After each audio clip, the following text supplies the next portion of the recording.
আসসালামু আলাইকুম।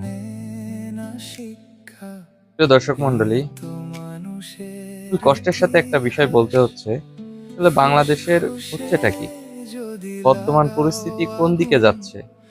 একটা ইসলামিক কান্ট্রি, ইসলামিক কান্ট্রি তো ইসলাম নিয়েও বলাও যাবে না, এমন একটা পরিস্থিতি তৈরি হয়ে যাচ্ছে। আমরা মুসলমানেরই ভালো চাই না। কোন একটা দল, ইসলামিক দল যদি ইসলামিক রাজনীতি করে, আমাদের সেটা নিয়েও মাথা ব্যথা। ধর্ম নিয়ে এত বাড়াবাড়ি কেন করব? বিধর্মী যারা আছে তারা তো এসে আমাদের এত বড় ক্ষতি করতেছে না, যতটা না আমাদের ভিতরে মুসলিমদের জন্য ক্ষতির কারণ হয়ে যাচ্ছে। আজকে দেশের অর্থনীতিটা নষ্ট করার জন্য ইসলামী ব্যাংক নিয়ে যেভাবে উঠে পড়ে লাগছে বাংলাদেশ সরকারের কতিপয় লোক, তাতে দেশটা কোন দিকে যাচ্ছে? ইসলাম নিয়ে তারা এত চিন্তিত কেন?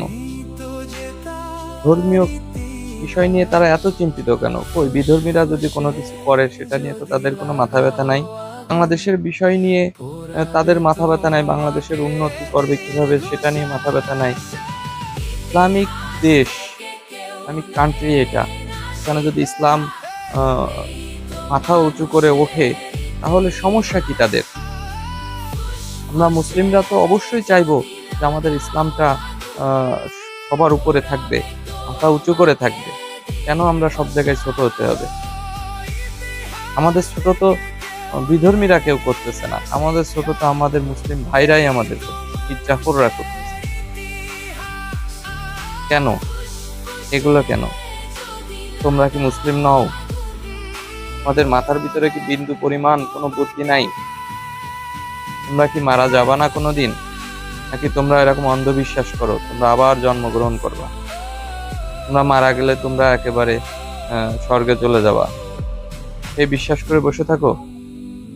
না, তোমাদের জবাবদিহি করতে হবে, কারোর সামনে তোমাদের হাজির হতে হবে। তোমাদের ইসলাম কেন, তোমাদের এত অ্যালার্জি? ইসলামে কেন অ্যালার্জি তোমাদের? তোমরা মুসলিম হয়ে কেন ইসলামের বিরুদ্ধে এইভাবে